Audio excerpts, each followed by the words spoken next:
Yes third unit features of Indian tax system third unit start हो गया। ठीक है, chapter 14 features of Indian tax structure. पहला दी आप फीचर्स कर लें। ठीक है, डाटा तो तुहानू याद नहीं रहना, इस करके सिर्फ हैडिंग से ज़्यादा जोड़ दो।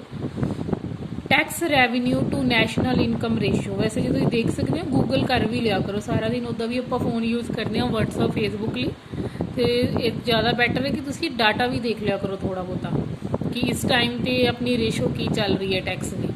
ठीक है, जिमें 1950-51 च 16.6 सी, 2001 ਦੇ ਵਿੱਚ 17.4 ਹੋ ਗਈ, ਰੇਸ਼ੋ ਵੱਧ ਰਹੀ ਹੈ। ਇਹਦਾ ਮਤਲਬ ਹੈ ਕਿ tax revenue to national income ratio, national income ਦੇ ਵਿੱਚ ਟੈਕਸ ਰੈਵਨਿਊ ਕਿੰਨੇ ਪ੍ਰਤੀਸ਼ਤ ਹੈ, ਸਾਨੂੰ ਟੋਟਲ ਰਾਸ਼ਟਰੀ ਆਮਦਨ ਦੇ ਵਿੱਚ ਕਰਾਂ ਤੋਂ ਕਿੰਨੀ ਆਮਦਨ ਪ੍ਰਾਪਤ ਹੁੰਦੀ ਹੈ। ਇਹ ਹੌਲੀ ਹੌਲੀ ਜਿਹੜੀ ਹੈ ਪਰਸੈਂਟੇਜ ਵੱਧ ਰਹੀ ਹੈ। ਮਲਟੀਪਲ ਟੈਕਸੇਸ਼ਨ ਸਿਸਟਮ, ਪਹਿਲਾਂ multiple taxation system C, but ਹੁਣ GST ਦੇ ਆਉਣ ਨਾਲ ਕਈ ਟੈਕਸ ਇਕੱਠੇ ਕਰਕੇ ਇੱਕ ਟੈਕਸ ਕਰ ਦਿੱਤਾ ਗਿਆ। ਤੁਸੀਂ ਇਹਨੂੰ ਹੈਡਿੰਗ ਬਣਾ ਸਕਦੇ ਹੋ, ਪਰ ਨਾਲ GST ਵਾਲੀ ਲਾਈਨ ਐਡ ਕਰ ਦੇਣੀ ਹੈ ਕਿ GST ਆਉਣ ਨਾਲ ਕਈ ਟੈਕਸ ਇਕੱਠਾ ਕਰਕੇ ਹੁਣ ਇੱਕੋ ਹੀ ਟੈਕਸ ਲੱਗਦਾ ਆਪਣਾ GST।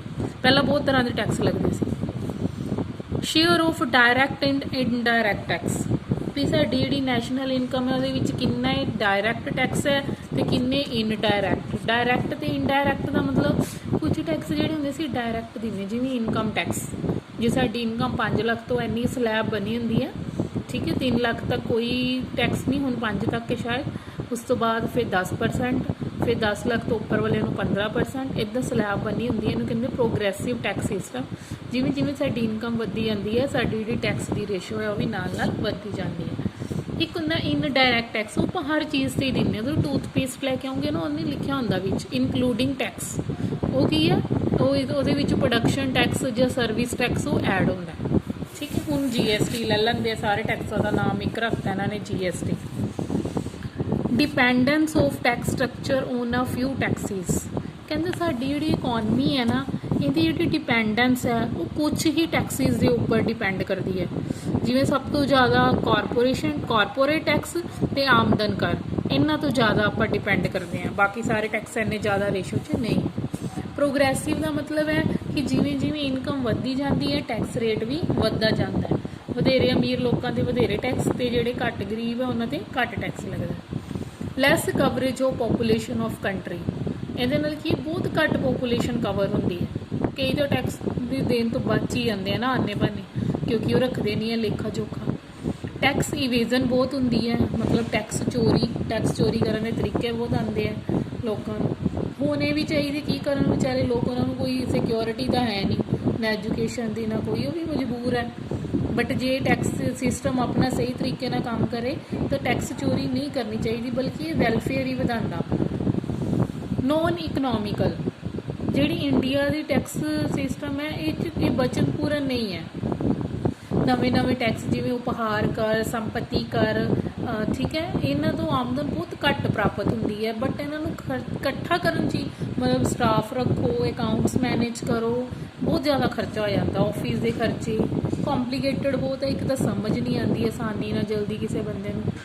ਠੀਕ ਹੈ, more revenue from central taxes than state taxes, ਸਾਡੇ ਕਰ ਸਿਸਟਮ ਦੀ ਇੱਕ ਵਿਸ਼ੇਸ਼ਤਾ ਇਹ ਹੈ ਕਿ ਜ਼ਿਆਦਾ ਆਮਦਨ ਸੈਂਟਰ ਨੂੰ ਹੈ, ਸਟੇਟ ਨੂੰ ਘੱਟ ਹੈ। ਸੈਕਟੋਰਲ ਇੰਬੈਲੈਂਸ, ਖੇਤਰੀ ਅਸੰਤੁਲਨ ਵੀ ਹੈ, ਖੇਤੀ ਖੇਤਰ 'ਤੇ ਕਰਾਂ ਦਾ ਭਾਰ ਘੱਟ ਹੈ ਅਤੇ ਉਦਯੋਗਾਂ ਦੇ ਵੀ ਬਹੁਤ ਜ਼ਿਆਦਾ ਹੈ, ਇਹਦੇ ਨਾਲ ਇੰਬੈਲੈਂਸ ਹੋਇਆ ਪਿਆ। ਕੰਪੋਜੀਸ਼ਨਲ ਸ਼ਿਫਟ ਇਨ ਦਾ ਟੈਕਸ ਸਟਰਕਚਰ, ਕਰ ਢਾਂਚੇ ਦੇ ਬਣਤਰ 'ਚ ਵੀ ਪਰਿਵਰਤਨ ਹੋਣਾ ਚਾਹੀਦਾ। ਠੀਕ ਹੈ, ਜਨਰਲ ਸੇਲ ਟੈਕਸ, ਇਹ ਤਾਂ ਹੁਣ ਚੇਂਜ ਹੀ ਹੋ ਗਿਆ, GST ਲੱਗਦਾ ਨਾ। ਇਹ ਸੀਗੇ ਤੁਹਾਡੇ ਫੀਚਰਸ। ਹੁਣ ਆ ਗਏ ਅੱਗੋਂ ਦੋਸ਼ ਅਤੇ ਉਹਦੇ ਸੁਝਾਅ। ਦੋਸ਼ ਦੇਖ ਲਓ, ਅਵਿਗਿਆਨਿਕ ਹੈ। ਠੀਕ ਹੈ, ਕੋਈ ਪੂਰਵ ਨਿਸ਼ਚਿਤ ਪਲੈਨਿੰਗ ਨਾਲ ਨਹੀਂ ਲੱਗਦੇ, ਸਾਇੰਟੀਫਿਕਲੀ ਮੈਥਡ ਨਾਲ ਨਹੀਂ ਲੱਗਦੇ, ਨਿਰਧਾਰਨ ਦਾ ਕੋਈ ਸਮਾਂ ਨਹੀਂ ਹੈ। ਮਤਲਬ ਦੇਖੋ, ਟੈਕਸ ਲੈ ਜਾਂਦੇ ਆ 20 ਤਰੀਕ ਡੇਟ ਰੱਖਦੀ, ਸੈਲਰੀ ਦਾ 1 ਤਰੀਕ ਨੂੰ 20-25 ਤੱਕ ਦਾ ਉਹਦੀ ਪੈਸੇ ਖਤਮ ਹੋ ਜਾਂਦੇ ਆ ਸੈਲਰੀ ਵਾਲੇ ਪਰਸਨ ਨੂੰ। ਇਸ ਕਰਕੇ ਕੁਛ ਧਿਆਨ ਨਹੀਂ ਦਿੰਦੇ ਇੱਦਾਂ ਦੀਆਂ ਚੀਜ਼ਾਂ ਵੱਲ ਨਾ। ਕਾਫੀ ਮਤਲਬ ਟੈਕਸਾਂ ਤੋਂ ਇਨਕਮ ਬਹੁਤ ਘੱਟ ਹੈ, ਜ਼ਿਆਦਾ ਹੋਣੀ ਚਾਹੀਦੀ ਹੈ। ਸਮਾਨਤਾ ਦੀ ਘਾਟ ਹੈ, ਮਤਲਬ ਅਮੀਰਾਂ ਦੇ ਤਾਂ ਟੈਕਸ ਲੱਗਦਾ ਹੀ ਨਹੀਂ, ਮਿਡਲ ਮੈਨ ਟੈਕਸ ਦੀ ਚਪੇਟ 'ਚ ਆ ਰਿਹਾ। ਇਕੁਅਲ ਟੈਕਸ ਹੋਣਾ ਚਾਹੀਦਾ, ਜਿਹਦੀ ਜ਼ਿਆਦਾ ਪ੍ਰੋਪਰਟੀ ਉਹਨੂੰ ਜ਼ਿਆਦਾ ਟੈਕਸ ਲੱਗੇ, ਹੈ ਨਾ, ਇਕੁਅਲ ਹੋਣਾ ਚਾਹੀਦਾ। Lack of uniformity in taxing goods and services, ਜਿਹੜੀਆਂ ਵਸਤੂਆਂ ਤੇ ਸੇਵਾਵਾਂ ਇਹਨਾਂ ਵਿੱਚ ਵੀ ਸਮਾਨਤਾ ਦੀ ਕਮੀ ਹੈ। ਠੀਕ ਹੈ, ਕੁਝ ਸੇਵਾਵਾਂ ਤੇ ਬਹੁਤ ਜ਼ਿਆਦਾ ਹੈ, ਕੁਝ ਤੇ ਘੱਟ ਹੈ।